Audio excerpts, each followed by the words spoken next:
काँग्रेस नेते राहुल गांधींची पत्रकार परिषद दिल्लीमध्ये पार पडली आणि या पत्रकार परिषदेमध्ये राहुल गांधींनी भल्या मोठ्या पुराव्यांसह मतांची चोरी कशा पद्धतीने केली जात आहे या संदर्भामध्ये आरोप केले आहेत आणि हे आरोप करताना त्यांनी पुराव्यांची यादी आणि पुराव्यांचे गठ्ठेच्या गठ्ठेच सादर केलेले आहेत आणि त्यांनी हे आरोप केलेत आणि हे आरोप करताना त्यांनी महाराष्ट्राचं सुद्धा उदाहरण दिलं आहे। महाराष्ट्रासोबत त्यांनी एक महत्त्वाचा जो पुरावा आहे तो म्हणजे कर्नाटकच्या बंगळुरू इथल्या लोकसभा मतदारसंघाचं त्यांनी उदाहरण दिले आणि कशा पद्धतीने मतांची चोरी झाली आहे ते त्यांनी टप्प्याटप्प्याने त्यामध्ये सांगितलेलं आहे। राहुल गांधींना नेमके हे आरोप करताना शंका का आली आणि त्यांनी कर्नाटकच्या या मतदारसंघाचं मतदारसंघाची निवड करून कशा पद्धतीने तिथं मतांची चोरी झाली आहे आणि त्याचे वेगवेगळे जे अँगल्स आहेत ते कशा पद्धतीने सांगितले आहेत ते आधी आपण ग्राफिक्सच्या माध्यमातून समजून घेऊयात। तर राहुल गांधींनी त्यांनी जे ग्राफिक्स दिलेलं आहे तेच ग्राफिक्स हे आहे। राहुल गांधींनी जे आपण स्क्रीनवरती बघू शकताय की बेंगळुरू सेंट्रल लोकसभा मतदारसंघामध्ये जर आपण बघितलं तर काँग्रेसला तिथं 6,26,208 मतं मिळाली आहेत आणि बीजेपीला तिथं 6,58,915 मतं मिळाली आहेत। म्हणजे 32,707 मतांनी भाजपचा या ठिकाणी विजय झालेला आहे आणि या मतदारसंघामधला एक जो विधानसभा मतदारसंघ आहे त्या एकाच विधानसभा मतदारसंघामध्ये भाजपला तब्बल 1,14,046 मतांचा लीड मिळाला आहे आणि त्यामुळे महादेवपुरा नावाचा हा मतदारसंघ आहे आणि ह्या मतदारसंघामध्ये भाजपला 1,14,000हून जास्त मतांचा लीड मिळाला आहे। तर बाकीचे जे मतदारसंघ आहेत त्या मतदारसंघांमध्ये मात्र काँग्रेस आघाडीवर आहे असा दावा राहुल गांधींनी केला आहे आणि हा दावा करताना राहुल गांधींनी वेगवेगळ्या पद्धतीनं या मतदारसंघामध्ये कशा पद्धतीनं मतांची चोरी झालेली आहे हे सुद्धा स्पष्ट केलेलं आहे आणि पत्रकार परिषदेमध्ये त्यांनी पुरावे दाखवत या संदर्भामध्ये आरोप केलेले आहेत। तर हा जो मतदारसंघ आहे दुसरी जर स्लाइड आपण बघितली या मतदारसंघामध्ये जर आपण बघितलं तर पीसी मोहन जे आहेत भाजपचे खासदार झालेले आहेत तिथं तर त्यांना 6,58,915 मतं मिळालेली आहेत। तर काँग्रेसचे मनसूर अली खान यांना तिथं 6,26,208 मतं मिळाली आहेत आणि जवळपास 32,707 मतांनी जसं की सुरुवातीला सांगितलं की पीसी मोहन यांचा इथून विजय झालेला आहे। आपण जर तिसरी स्लाइड बघितली तर आपल्या लक्षात येईल तिसऱ्या स्लाइडमध्ये महत्त्वाची जी माहिती आहे ती राहुल गांधींनी सांगितलेली आहे पत्रकार परिषदेमध्ये। तर कशा पद्धतीने इथं मतांची चोरी झालेली आहे असं राहुल गांधींचा दावा आहे ते आपण जर बघितलं तर डुप्लिकेट मतदार हे 11,965 आहेत असं राहुल गांधींचं म्हणणं आहे। तर खोटे पत्ते आणि खोटे आणि अस्तित्वात नसलेले जे पत्ते आहेत म्हणजे ॲड्रेस आहेत ते 40,009 इतके आहेत। त्यानंतर एका पत्त्यावरती अनेक मतदारांची नोंदणी केली गेली आहे ते 10,452 आहेत। तर छायाचित्र जी आहेत मतदात्यांची जी छायाचित्र आहेत ती 4,132 इतकी फर्जी आहेत म्हणजे खोटी आहेत। तर नवीन मतदार जे आहेत ते फॉर्म 6चा वापर करून कशा पद्धतीने दुरुपयोग झालेला आहे अशी जवळपास 33,692 प्रकरणं आहेत असं राहुल गांधींचं म्हणणं आहे आणि या पद्धतीनं राहुल गांधींनी या पत्रकार परिषदेमध्ये भंडाफोड केलेला आहे।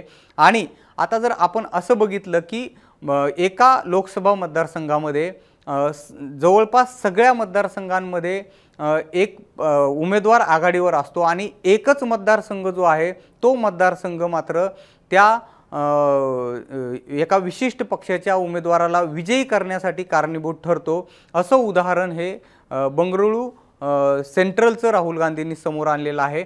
अशाच पद्धतीचा एक मतदारसंघ महाराष्ट्रामध्ये सुद्धा आहे जो महत्त्वाचा मुद्दा आपल्याला या संदर्भात जाणून घ्यायचा आहे तो म्हणजे धुळे मतदारसंघामध्ये डॉक्टर सुभाष भामरे आणि डॉक्टर शोभा बच्छाव अशी लढत झाली होती आणि या लढतीमध्ये डॉक्टर सुभाष भामरेंचा शोभा बच्छाव यांनी 3,000च्या आसपास मतांनी पराभव केला आणि या ठिकाणी सुद्धा अशाच पद्धतीचं काहीशी इंटरेस्टिंग लढत झाली होती। आपण विधानसभा वाईज आधी धुळे लोकसभा मतदारसंघ समजून घेऊया।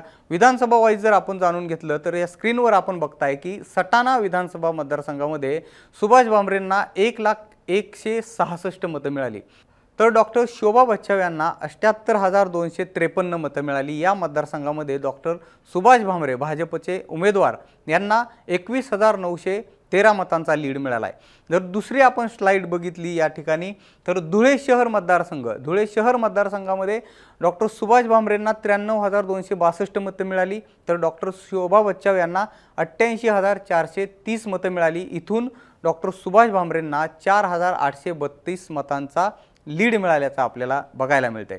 तर आपण जर तिसरी स्लाइड बघितली तर मालेगाव बाह्य मतदारसंघ इथून सुद्धा डॉक्टर सुभाष भामरे यांना 1,27,454 मतं मिळाली आणि डॉक्टर शोभा बच्छाव यांना 72,242 मतं मिळाली। इथून तब्बल 55,242 मतांचा लीड जो आहे तो भामरे यांना मिळाल्याचं दिसून येत आहे।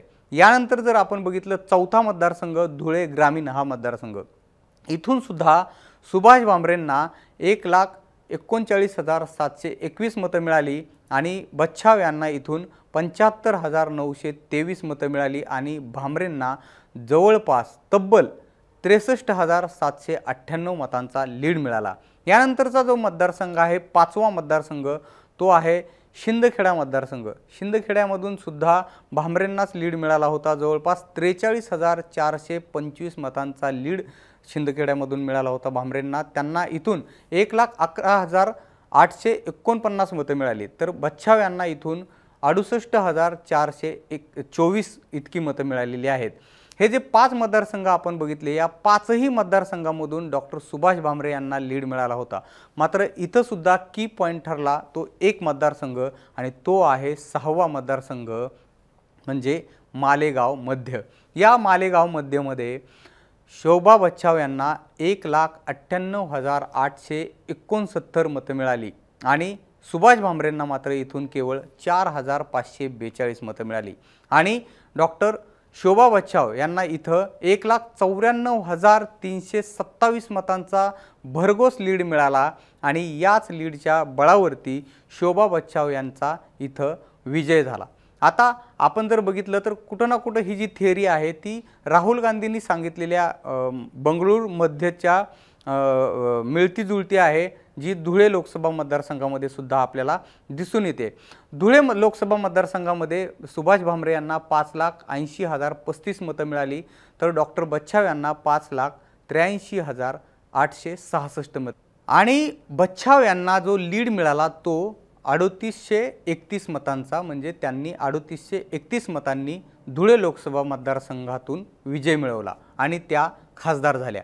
या मतदारसंघाची आपण तुलना जर केली, या मतदारसंघाची निवडणूक झाल्यानंतर खूप चर्चा झाली, यावरून खूप आरोप प्रत्यारोप सुद्धा झाल्याचं आपण बघितलं। मात्र बंगळुरू मध्य आणि धुळे लोकसभा या 2 मतदारसंघांमधला जर फरक बघितला तर तो खूप मोठ्या प्रमाणातला फरक आहे, कारण तिकडे भाजपचा उमेदवार विजयी झालेला आहे आणि इकडे काँग्रेसचा उमेदवार विजयी झालेला आहे। मात्र परिस्थिती सुद्धा दोन्ही मतदारसंघातली वेगवेगळी आहे। आपण जर पुढची स्लाइड बघितली तर त्यामधून आपल्याला लक्षात येईल 2019ला जी निवडणूक झाली होती, 2019च्या निवडणुकीमध्ये सुद्धा काँग्रेसला इथून 1,21,000चं मताधिक्य होतं आणि अन्य 5 मतदारसंघांमध्ये भाजपला जवळपास 3.5 लाखांचं मताधिक्य होतं आणि भामरे जे आहेत ते 2019ला 2,29,243 मतांनी इथून विजयी झाले होते। यानंतर 2014ची जर आपण आकडेवारी बघितली तर 2014 मध्ये सुद्धा इथून सुभाष भामरे यांनीच विजय मिळवला होता आणि 2014ला 1,28,000चं जे मताधिक्य आहे ते काँग्रेसला याच मतदारसंघामधून मिळालं होतं आणि अन्य 5 मतदारसंघांमधून भाजपला 2,57,000चं मताधिक्य मिळालं होतं। त्यामुळे निश्चितपणाने हा एक काँग्रेसचा मजबूत असा बालेकिल्ला मानला जातोय आणि सातत्याने काँग्रेसला इथून मताधिक्य मिळताना आपण बघतोय। तरी सुद्धा 2014 आणि 2019ला सुभाष भामरे यांनी बाकीच्या 5 मतदारसंघाच्या मताधिक्याच्या आधारावरती विजय मिळवला होता आणि ते मताधिक्य जे आहे ते मताधिक्य मिळवणं हे 2024ला त्यांना शक्य झालं नाही आणि त्याचमुळं कुठेतरी सुभाष भामरे यांचा पराभव 2024ला झाल्याचं पाहायला मिळालं। एकंदरीतच जरा सिमिलर हे मतदारसंघ असल्यामुळे आपण या संदर्भामध्ये चर्चा केलेली आहे आणि याची कारणं निश्चितपणाने वेगवेगळी आहेत। राहुल गांधींनी बेंगळुरूचा जे उदाहरण आपल्याला दिलेलं आहे त्याची कारणं सुद्धा राहुल गांधींनी कागदपत्रांसह आपल्याला सांगितलेली आहेत। मात्र तशाच पद्धतीचं कुठेतरी चित्र जे आहे ते धुळे लोकसभा मतदारसंघामध्ये सुद्धा आपण बघितलं। मात्र त्याची कारणं आणि याची कारणं ही खूप वेगवेगळी असल्याचं एकंदरीत पाहायला मिळतंय। आपल्याला या संदर्भात काय वाटतं हे आम्हाला तुम्ही कमेंट बॉक्समध्ये सांगायला विसरू नका आणि सगळ्यात महत्त्वाचं म्हणजे मुंबई तकला जर तुम्ही सबस्क्राइब केलं नसेल तर लगेच सबस्क्राइब करून घ्या। हा व्हिडिओ पाहिल्याबद्दल धन्यवाद।